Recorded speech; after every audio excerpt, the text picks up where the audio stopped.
Welcome back into Baxter. Apologies for the technical difficulties. We had to slow the quality down just a little bit as it was starting to lag out. As you can see, you didn't miss any offense. Giugiano starting to deal on the mound for the Bees. Back-to-back 1, 2, 3 innings defensively. It was a ground out to short for Griffin Templeton, a highlight reel play by Chris Worsing, and then a hard hit fly out by Kyle Hench in the left to Brayton Green, and then Talon Hurd flew out to Worsing at short. And it was a quick 1, 2, 3 inning. We are all tied up at 2. I'm Noah McKay. He's Jacob Vincent. Our broadcast presented by Gentry's Power Equipment. And the next run may win this game with the way we're moving along. It's turning into obviously it's always a big ball game when these two teams get together, but obviously Upperman winning the game yesterday in pretty easy fashion, winning 9-3, but now getting into this one. Giugiano has been good. It started with sitting on the mound, but now Templeton has come on, and he has thrown it really, really well. The defenses have stepped up behind the pitchers and made some really nice plays. Which offense can step through and get that big hit here in the contest? Due up in this half inning for the Bees, 3, 4, 5. It's go time for them offensively. Worsing, Fallon, and Allison, three of the biggest bats in the order. Yeah, especially here in the bottom of the fifth, you're really trying to get those bats going. This is going to be one of your best opportunities with Chris Worsing out there leading it off. He's the single machine. Justin Fallon already obviously started the game batting .714, but he's already got a double to the wall and a walk, so that has risen up there and probably closer to 800 now on the season. And so you've got your power, and then you've got Ricky Allison right behind. So a great opportunity for the Bees here in the bottom of the fifth. But Templeton's been pretty solid on the mound, so we'll see if he's able to bear down and make some good pitches. Facebook is not behaving very well with us at all, but we're making do. We are live on YouTube right now, and I guess the Facebook feed will catch up here in a moment. So Jacob's going to go ahead and share that real quick, the YouTube feed to the main page, hopefully, if he can get it to load up. It may be fine, actually. I just can't get anything to load myself. Verizon is not working very well right now in Baxter. Chris Worsing going to climb in here. He has an RBI single and a ground out so far. The first pitch from Griffin Templeton is across a little bit low for ball one. 50 pitches for Templeton so far. He's been really good since checking in relief. Probably expected to come in at some point. As this one is ripped by Worsing, and it will be down into center field. Another single for Chris Worsing. His second of the day, his 82nd of the season so far. That's a joke, obviously, but he's hit a bunch of them, and he sets the table for Justin Fallon, who has a walk and a double so far in the designated hitter spot. I mean, he might be on pace for 82 of them. The way he swings it, and he doesn't have the most powerful swing in the world, but hits it over the infielders, right in front of the outfielders, and almost every single time he swings the bat, it seems like it ends up that way. Here we go. We are live on YouTube now, or Facebook now, I should say. This is the first pitch in to Fallon. Misses upstairs. We are live on YouTube as well, so if you want to see us there, you can check it out. Templeton knows he can't make a mistake here to Fallon. Lead for Worsing. Templeton comes home. That one misses outside. It's 2-0. A 1-2-3 top half for the Bees defensively. Now a leadoff single for Chris Worsing has set the table for the big senior. Here comes the 2-0. Breaking ball. Nearly clipped him. 3 balls, no strikes. Fallon wants to be able to swing the bat. Rookie Allison on deck for the Bees. I was just going to ask, you wonder if he's swinging away here? I mean, if anybody has the green light at 3-0, it's this young man. Especially in a tie ball game right now. One runner on, nobody out. Wind blowing as it is. A 3-0 pitch. He took a fastball, got the call, 3-1. Been a wider zone than usual behind the plate. Well, and I was going to say, Fallon might actually like that one was called a strike and get another chance here with 3-1 count. Now it's a hitter's count. A 3-1 from Templeton, and it's ball 4. Justin Fallon is visibly upset that he has to walk down on a Nick's Restaurant walk. He'll go to first, and Rookie Allison has 2 on with nobody out. Hey, getting on base, and that's exactly what he needs to do here for the Bees. And now in the 5th, you're going to get a runner for Fallon. He can re-enter his next set of ABs so they can add the speed element out there at first. That's a smart move by Wes Shanks. When you consider the innings left, you probably only have one more Fallon at bat. You get the speed back, and you can give him another AB. Yeah, so West will come on to run. That's who came on to run for him yesterday as well. And like you said, the We saw that decision yesterday if they would bring him back on. They brought him back in the 5th and paid off for him. Or I guess they waited, and it still paid off for him anyways. And that's using the rules to your advantage. Right. If you're West Shanks, you can not put your superstar at risk with that hamstring still trying to get back to 100%, and you can get him another AB later. So West will run. Rookie Allison will climb in, and it's gut check time for Griffin Templeton on the mound, trying to keep this game tied at 2. We said it for the Bees. If you're going to go on a little bit of a run here, if you're going to put some runs on the board, this is the spot in the lineup where you got to do it. And now you're starting to get into a couple of times through with Templeton on the mound. Rookie Allison chops at that one like a lumberjack. Comes up empty. It's 0-1. He's popped out and has a sacrifice bunt so far. Griffin Templeton on the mound trying to regain the form we saw him have there as he's put a couple of goose eggs on the board. The 0-1, Hurd with a great block, and it's 1-1. I mean, that's huge, especially at this point in the ball game when you got the 2 runners on and nobody out. You don't want them advancing if you can have any say in it. 1-1 coming here to rookie Allison. Templeton delivers. Breaking ball, and Allison sends this one into the outfield, and that's going to break the tie. Center fielder just now to it. West to third. Allison barrels into second, and it's an RBI for rookie Allison, and the Bees make it 3-2. Yeah, what a swing of the bat by rookie Allison. Ropes it into right field, and he's running hard the whole way, too. Strolls into second base with the RBI double. Gets the run, and still runners on second and third for the Bees with nobody out. Good piece of hitting by rookie Allison, and now the Bees are threatening. Alec Wilson 0 for 2 with a couple of punch-outs, looking to get it rolling against Griffin Templeton. 2 on, nobody out, both in scoring position, and Upperman leads for the first time in the ball game. Yeah, they had it tied a couple of times, but Stone kept answering back and now taking their first lead of the contest. Big swing of the bat by rookie Allison. First pitch misses up for ball 1, and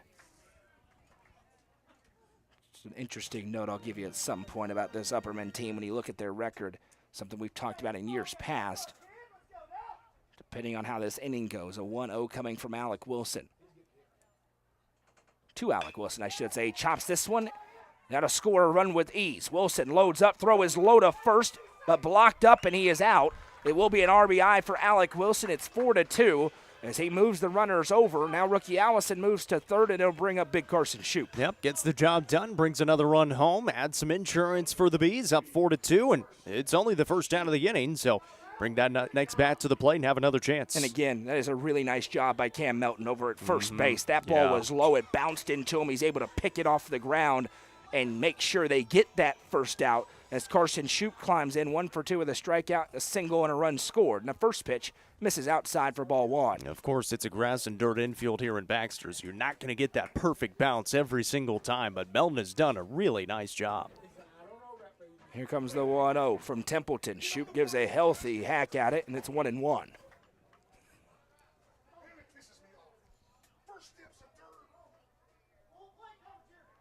Here comes the 1-1 with 1 out and 1 on. That one bounces, and again, Hurd slides in front and blocks it up. He's done a great job. We've talked about it. Just a brick wall behind the plate for the Panthers.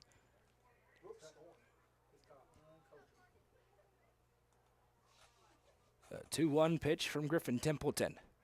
That one inside misses. 3-1. Hitters count for Shoup. Holroyd on deck. Upperman trying to put a crooked number up on the scoreboard. They've had 2 already. And with the base empty, a walk is not the worst thing in the world if you're Griffin Templeton to Carson Shoup. Puts the double play back on the board. Shoup wants to put it down in the outfield somewhere. The 3-1, and he sends this one. Wilson able to grab it. No chance for rookie Allison. That's a great play by Cade Wilson over at short for out number 2. Yeah, just kind of flared it out there to the left side of the infield. Wilson able to range over, make a nice catch, gets that important second out, and now you can just focus on the batter. You don't have to worry about rookie Allison over there at third base. Being Templeton on the mound, already have the 2 runs across, and now you just got to get this final out and get your offense back to the plate. First time in a long time, infield not playing it at the corners for Carson Holroyd because there's 2 outs here with a runner at third. Holroyd is going to swing away as the first pitch misses up, 1-0. Upperman leads 4-2, but they were looking for that big insurance run for Julian Yano on the mound the other way. Here comes the 1-0. good pitch in there for a strike, 1-1. Well, especially the way that Yano has pitched just in these last couple of innings, just cruising through the lineup for the Panthers. 1-1 coming home. Breaking ball. Holroyd able to lay off. We'll see if they appeal down. And umpire says, nah, you're not going to do that. It's 2-1.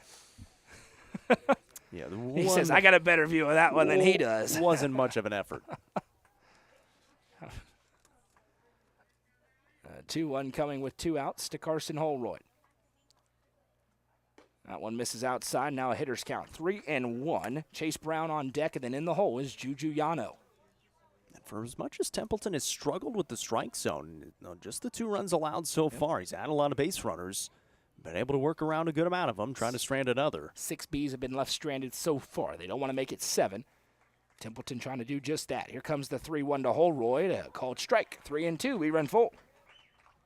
He's gotten a few of these in the ball game. And again, Templeton coming on in that bottom of the 3rd inning.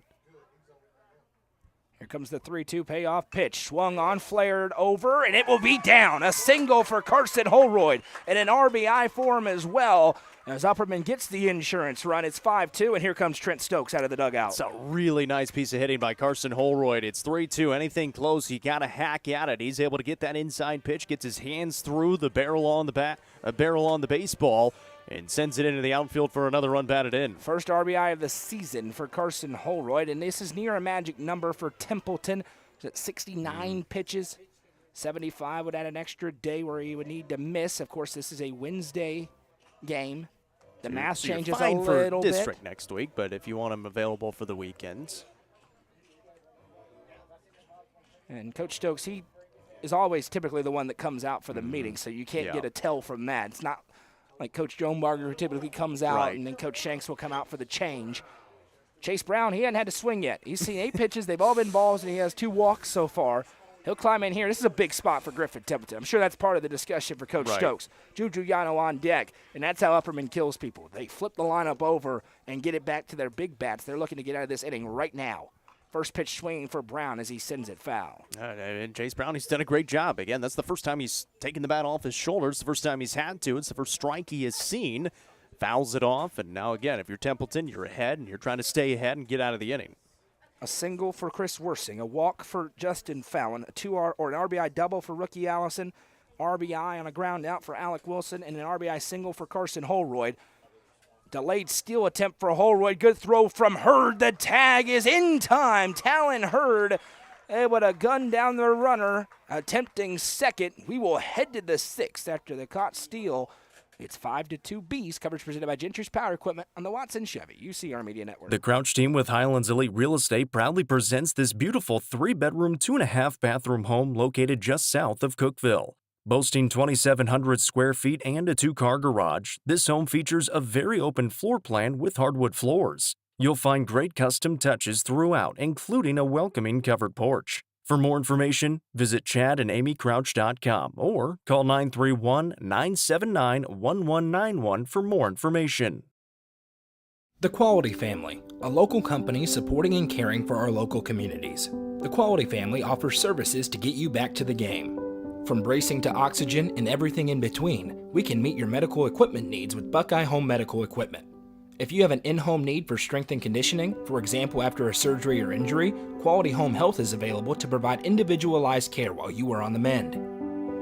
For those with end-of-life diseases, Quality Hospice is available to provide nurturing care during those difficult times. Choose the Quality family of services for care within your community. Visit thequalityfamily.com to navigate all we have to offer you.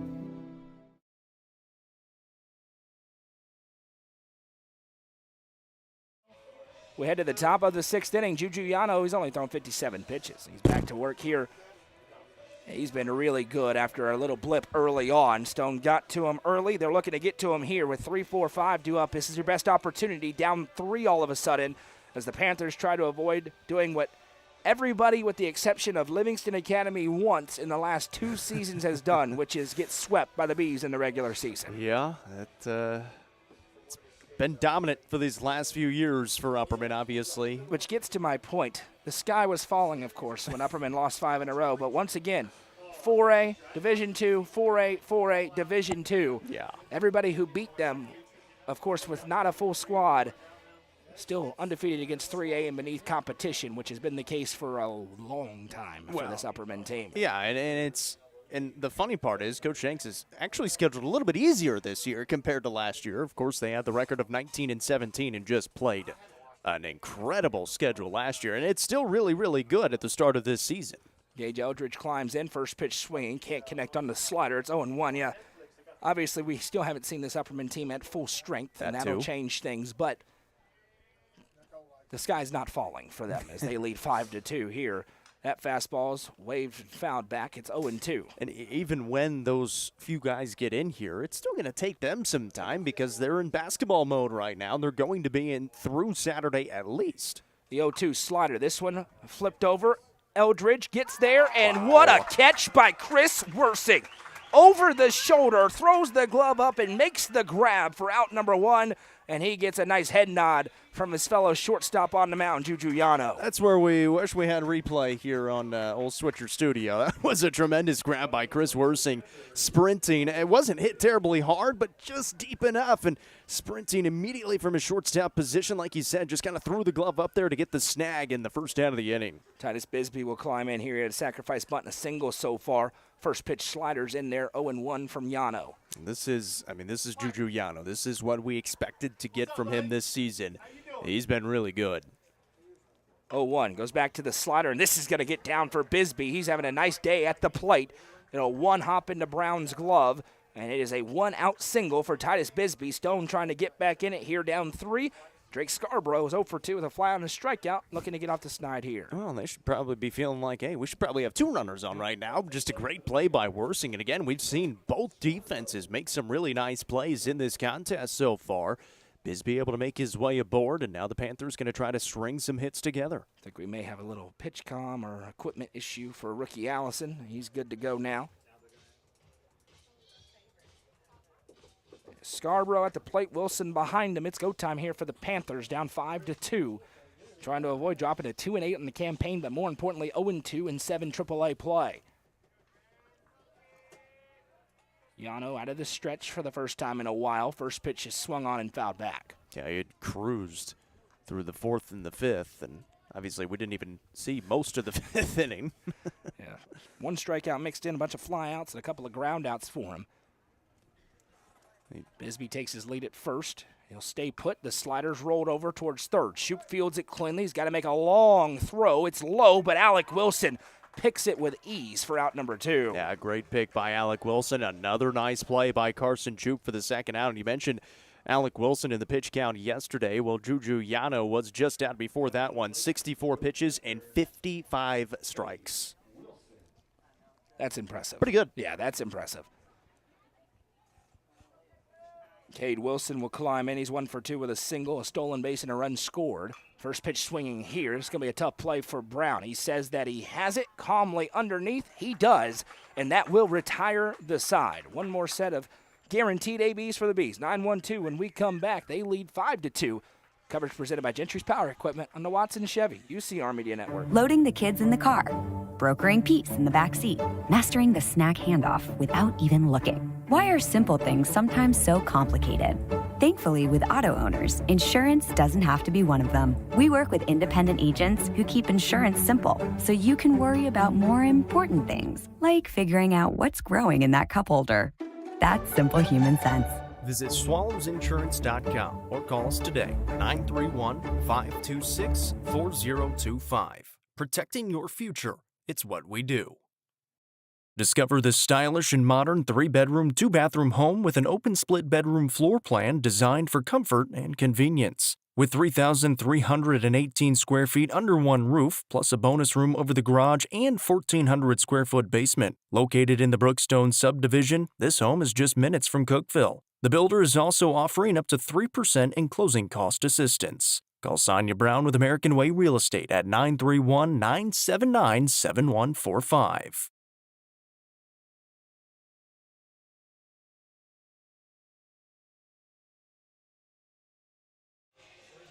Welcome back. There's a pitching change for Stone, and it's back to where we started. Schaefer sitting. He's okay. He's back on the mound here. Pitched the first inning, and now he's back in here in the bottom of the 6th. He'll face Chase Brown, Juju Yano, and Braden Green as he tries to keep the deficit right where it is at 5-2. The Bees on the doorstep of sweeping the series over the past couple of days, but they're looking for some insurance here in the 6th. And kind of what we talked about in that last inning, when he was visited, it was 69 pitches. He's at 71 pitches, according to Petey right now, that being Templeton. So maybe try to save him for in a couple of days, maybe this weekend for a weekend series. And you bring Sitton back in. He's just at 18 right now. He was throwing it pretty well through those first couple. First pitch for Sitton into Brown is across at the knees, a called strike. We believe Templeton back at short, Wilson to second, and Scarborough out, but we may have missed an outfield move in there. As here comes the 0-1 to Brown, and he will rip this one for a leadoff single. What a day at the plate for Chase Brown. 2 walks and now a single, and he sets the table for Juju Yano. Man, you can't ask for much more in that 9 spot. I mean, he's been on board 3 times here in the ball game, flipping the lineup back over each and every time. And leads it off well here in the bottom of the 6th, already with a 3-run lead, and now you're looking for that insurance run. Upperman is looking for who's going to be able to stick around in this lineup when Evan Huddleston and Collier Bush and company return. Chase Brown, with a performance like today, puts himself in the running for that. As Juju Yano, he's 2 for 3 today, shows bunt. Brown's off the bag to throw. Got him. Didn't dive back in. The tag is applied for out number 1. And we've seen that a couple of times with Chase Brown. He's gotten off the bag. He almost got picked off on the double move when it was 1st and 3rd. And again, not sliding back into the bag. And he gets picked off on the back pick. Nice throw by Hurd. That's one. If you slide, you're safe. Yano now will swing away. It's an 0-1 count as it was a strike. That 0-1 pitch, rather, bounces in, and it's 1-1. It's a good throw by Hurd behind the dish, and the tag certainly in time over at first by Melton. And you said it. You just slide. And you're underneath anyways, and you're back in safely. Here comes the 1-1. That one misses a little bit up to Yano. 2-1. Upperman would love to get to their 4 spot in this half inning. Yeah. And get another AB for Fallon in the cleanup spot. Here comes the 2-1 to Yano. He swings at this one, sends it out, angling for the gap, and that is down. Extra bases for Yano, and he will pull into second with his 2nd double of the day. Juju Yano now 3 for 4 this afternoon. Yeah, and that's where you really wish you still had Chase Brown on the base path, but now Yano stands on second base with 1 out, and keeping that lineup coming up. Yano swinging it well here today. Obviously throwing it pretty well, too. Yano probably up above 350 on the campaign now at that one. Here comes Braden Green. He's looking to get off the snide here. Sacrifice bunt in the 1st, struck out looking in the 2nd, and flew out in the 4th. Gets his 2nd attempt against Schaefer Sitton. And Upperman seeing Sitton well right now. They scored 1 on the 1st inning, and now in his 2nd inning of work, they've gotten a couple of hard-hit baseballs. Green shows bunt, but he's going to swing away. That pitch inside, called strike 0-1. Brought the fastball. Sitton was hovering just below 80 back in the 1st. He's still there now. Here comes the 0-1. Instead, a throw behind Yano, who's back in time. Good job by Templeton, not let that go into center field. It's kind of off the bag to the right. Getting the running catch on that one. Sitton knows there's a couple of big bats looming. Worsing and Fallon in the hole. Here comes the 0-1. Green puts a swing on this one, pops it up into the wind. Center fielder is there, makes the grab. Yano's going to try and test him. Here comes the throw. It's cut off, and it's not in time. Yano tags up and advances to 3rd. There's the 2nd out of the inning. So good base running there by Juju Yano, able to tag up from 2nd, slide in safely. And you're moving the base runners around. Can Chris Worsing, who, I mean, he's just Mr. Single. Can he bring him in with another one? I'm not talking about the young man's relationship status when we call him Mr. Single. We have no clue. He just gets singles. It's 2 of them today. He's 2 for 3, has an RBI along with. I feel like it seems like an insult a little bit if we call him Mr. Single, but it's what he's doing. He's got 8 hits on the year coming into this game. Now he has 10. And they've all been singles. First pitch swinging here, over to it. Templeton bobbles. The throw to first is in time for out number 3. Last chance for the Panthers, down 3 when we come back. Coverage presented by Gentry's Power Equipment on the Watson Chevy UCR Media Network. Gentry's Power Equipment is proud to be the presenting sponsor of Upperman Basketball on UCR. Located at 755 Buffalo Valley Road in Cookeville, Gentry's Power Equipment is your local steel dealer with a huge selection of outdoor power equipment, including chainsaws, blowers, trimmers, mowers, pressure washers, and more. They are your local one-stop shop for high-quality equipment. Locally owned and operated, Gentry's Power Equipment is proud to support Upperman Athletics and UCR. Discover this stylish and modern 3-bedroom, 2-bathroom home with an open split bedroom floor plan designed for comfort and convenience. With 3,318 square feet under one roof, plus a bonus room over the garage and 1,400 square foot basement. Located in the Brookstone subdivision, this home is just minutes from Cookeville. The builder is also offering up to 3% in closing cost assistance. Call Sonia Brown with American Way Real Estate at 931-979-7145.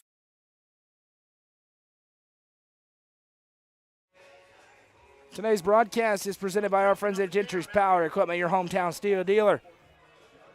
Paul is in the building. The Always man is. himself, supporting the Bees down to our left. We appreciate them so very much, more than you know, throughout the entire year, helping us present all of Upperman football, basketball, and baseball.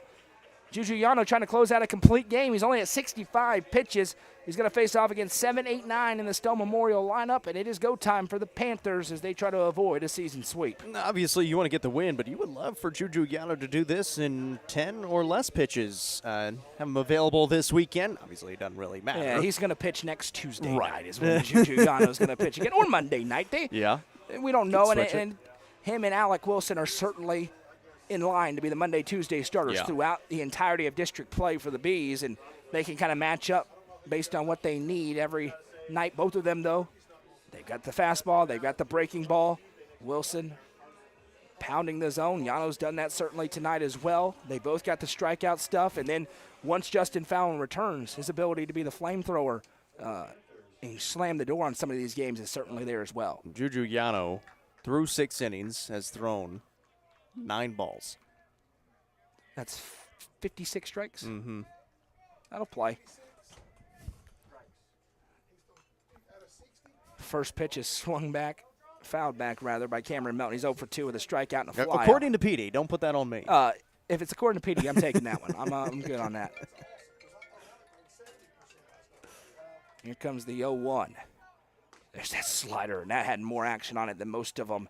0-2. I mean, that's starting at your face and dropping in there for a strike. His ability to throw it on the inside part of the zone has been really impressive today. Here comes the 0-2 from Yano. He got him.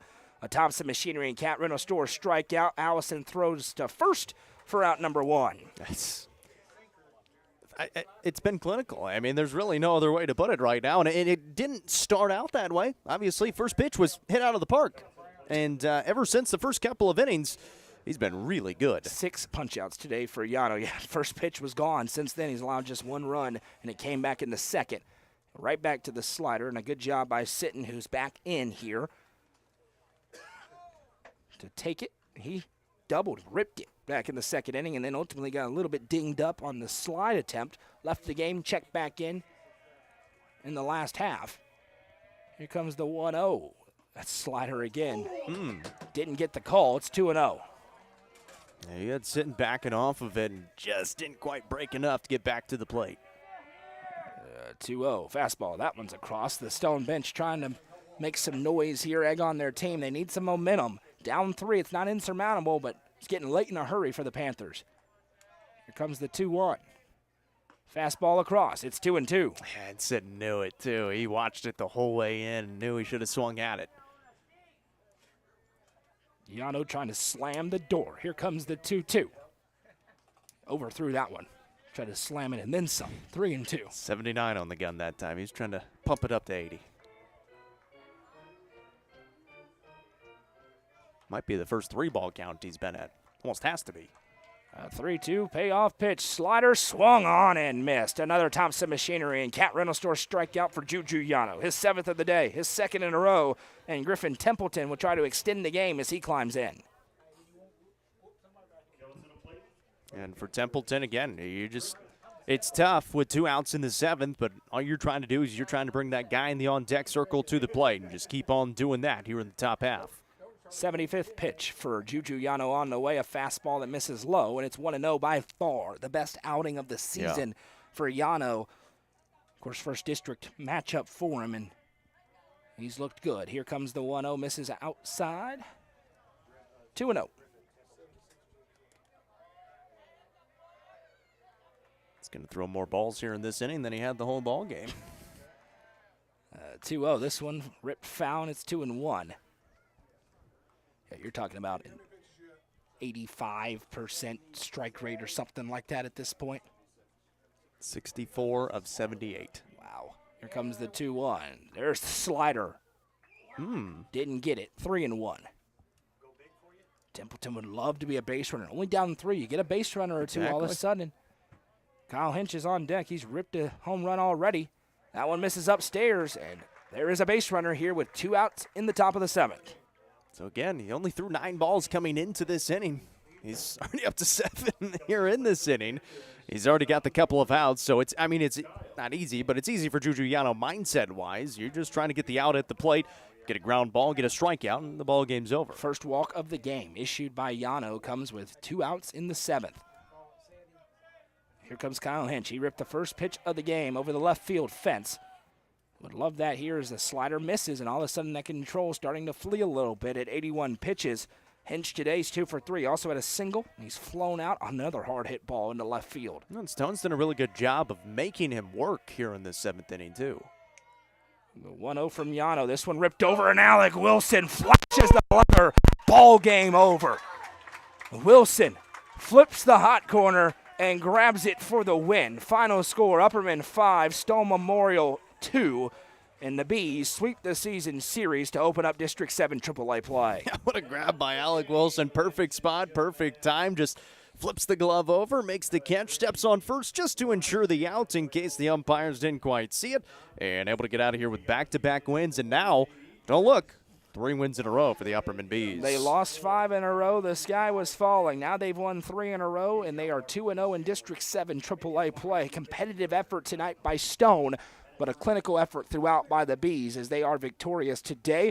We'll have some of the stat lines here from the ball game, Jacob. Yeah, a 5-2 win today. 10 hits in the ball game for the Upperman Bees. For those 5 runs, no errors. That's an important number for the Bees, who have really struggled in the field the first part of the season. No errors over the last couple of days. For the Panthers, 7 hits, 2 runs, 1 error in the field. At the plate for the Bees, Juju Yano, a great day. 3 for 4, a run batted in and a run scored. Chris Wersing, another couple of singles. He's up to 10 singles on the ball on the season now, with a run batted in and a run scored. They had 5 different guys bat a run in. Ricky Allison, Alec Wilson, and Carson Holroyd also with runs batted in the ball game, but then Juju Yano on the mound. 7 innings, only 7 hits allowed, 2 earned runs, 1 walk there in the 7th inning, and 7 strikeouts, and did it on 80 pitches and only threw 16 balls. Time for the Nelson Trophy and Screen Printing Player of the Game. I know who it's going to tonight. Yeah, back-to-back days that the pitchers are going to get the Nelson Trophy and Screen Printing Player of the Day. Yesterday, Alec Wilson. Today, Juju Yano. But obviously, he was one of the better hitters in the ball game as well in that leadoff spot. 3 for 4 and cranked a couple of doubles in the process. Scored a run, drove a run in on top of just a tremendous performance on the mound. And what a win for the Bees. This ball game was tied up until that 5th inning. And then the Bees again were finally able to start to push a little bit on that Stone Memorial pitching staff, and now 3 wins in a row for them. The back-to-back-to-back to District 7 AAA champs have defended their title well through 2 games. They are 2-0 in 7 AAA play. Stone will look to get it rolling moving forward. Certainly a better baseball team than their record indicates so far. Next up for the Bees, we don't know, Jacob. Supposed to be at Friendship Christian School on Friday against Beach at 4 o'clock. That is all dependent on what the basketball team does tomorrow morning. If the basketball team wins, they will not play Friday.